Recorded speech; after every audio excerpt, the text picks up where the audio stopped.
concern about the people in these regions where the hurricane may be coming across the shore, about the number of people who have not yet evacuated. And the concern is that maybe the people in those areas are not fully aware about the severe danger that people are facing where the hurricane will come across the shoreline. We anticipate the onset of the tropical storm force winds to hit Texas around 7 p.m. tonight, and then landfall of Laura should occur around 1 a.m. tonight, and people in that area will be dealing with the ravages of that storm for about a few more hours, but we do anticipate the storm being out of Texas by tomorrow night. Beginning about 9 a.m. tomorrow morning, we will begin the process of going in and going through rescues. But it's important for people to know that from about 7 p.m. tonight until about 9 a.m. in the morning, it will be a little bit of a lockdown time period for the ability of rescuers and aiders to get in and to provide support for anybody in the local regions. And so we urge everybody who may be in harm's way to take these few last hours to get out of harm's way. And it may only be a day or two that you are required to be out of harm's way. But because of the power of this storm, if you are unable or do not get out of harm's way, the reality is for almost a 24-hour time period, there will be no ability for rescuers or aiders to get in and assist you in any way. So as I said, we do expect landfall around midnight tonight. This has been categorized repeatedly as an unsurvivable storm surge where it will be hitting. And that storm surge could continue inland for about 30 miles. We do expect tropical storm winds to begin around 7 or 8 p.m. tonight and gathering as it continues through Texas. The winds will begin in Jefferson and Orange County areas. And then, as I said before, that we anticipate the hurricane coming across shore around midnight and expect Category 4 storm moving swiftly through Texas. Understand this, and that is that people will see a cone area of where the hurricane cone is expected to move through Texas and Louisiana. Importantly, winds are going to be, heavy winds will be occurring outside of the cone. And those high winds will continue as the storm moves up through Texas into northeast Texas. Wind in this storm, wind is going to be the biggest threat. Tropical storm winds are likely to occur as far north as Longview. Storm surge is also a big problem with 10 to 15 feet storm surge around the Jefferson County area. We should expect some flash floods in various regions where the storm will be going through, and those flash floods could spill into rivers, and the rivers could overflow. The storm should exit the state by midnight tomorrow. Going back to the rivers, the one river that we do anticipate having the greatest challenges is the Sabine River. The Sabine River in the past, and we expect this time also, could spill over into areas around Orange as well as Deweyville, and people in those areas need to be aware of the high probability of facing high water. We do expect power outages in the areas hardest hit. I want to make a very important point about something that we have experienced in the past that's caused the loss of life that people may be unaware of. If you lose power, it's very important that you do not bring your generators inside a home. That can lead to carbon monoxide poisoning. you need to leave those generators outside of your home.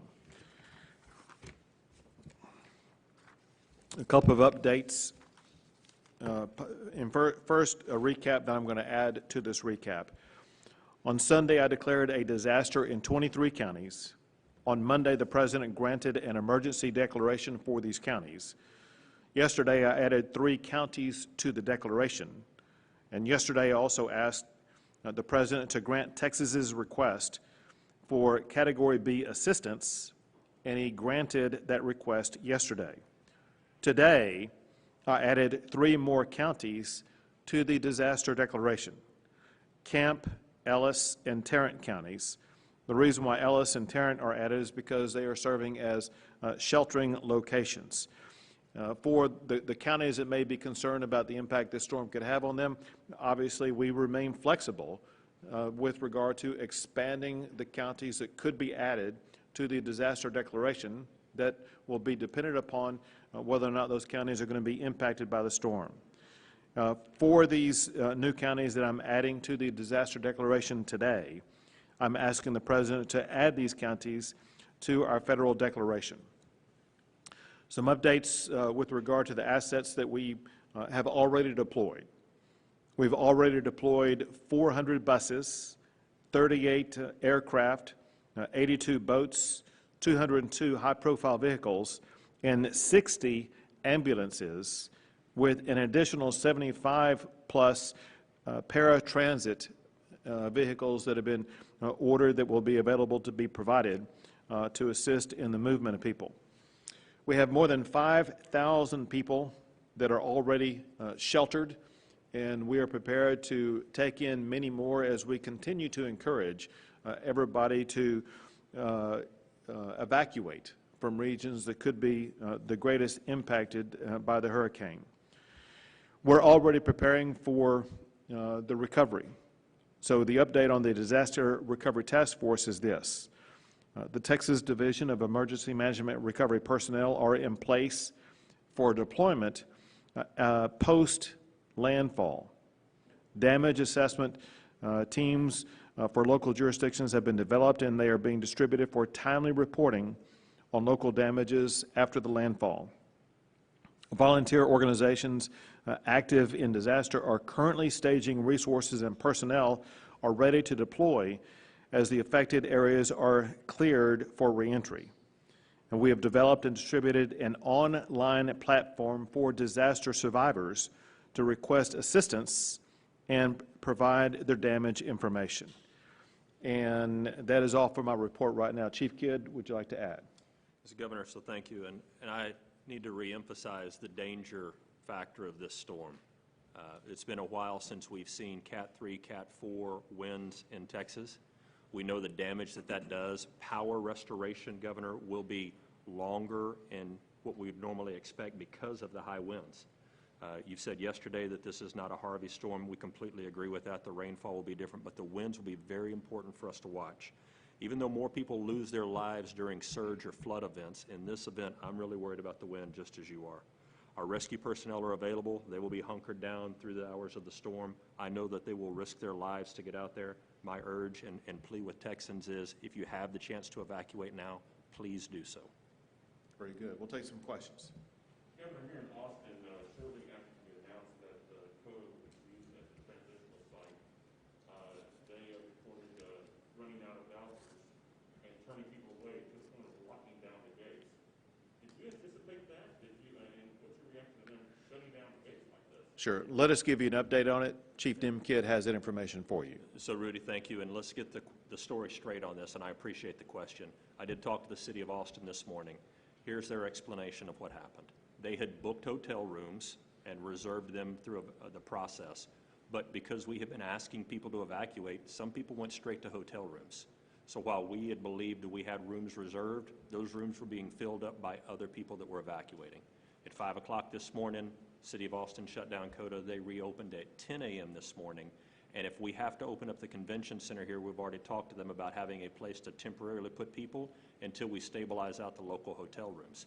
Now, we're also using hotels in Hayes County and in Williamson County, and we'll probably be pushing some up into Bell County as well. So there are still plenty of hotel rooms available, This is trying to balance out the load right now of regular people driving their own cars and reserving hotels, as well as those that we are trying to work on people coming to us for locations. So we'll get this balanced out. We will have plenty of places. For instance, in Dallas, they're only at 39% occupancy right now. There are plenty of hotel rooms across the state of Texas, and we're just going to keep load balancing this out as we get people out of harm's way. But if they lock the gates, people are still coming and being told to come, and with no explanation other than just keep on moving down the road, that couldn't have been the plan, and I don't need to be one quarterback in here in 2020. Yep. Is this a lesson learned, that don't lock the gates, just use it as what they're doing now, rest stop and figure it out? Yeah, and Rudy, and we'll keep talking to them for the decisions that they made, and they've been great partners to us. We're not going to bash the partners right now. The cities that are helping us with evacuees are doing great work, and we're going to continue to support them as much as we can. Thank you. This actually, I consider to be a good sign in this regard, and that is what this means is there has been a large number of people who decided on their own the need to evacuate, and they did get out of harm's way. The math behind this is it means there are more people out of harm's way. Go ahead. Are we going to see contraflow traffic, if so, when? Sure. Chief? So contraflow takes about 42 hours to set up. Whenever we think about the logistics that go into shutting down lanes, getting people off of roads, reversing traffic, setting up law enforcement and TxDOT at every location. So the window for contraflow has closed. We're too close to the storm for that.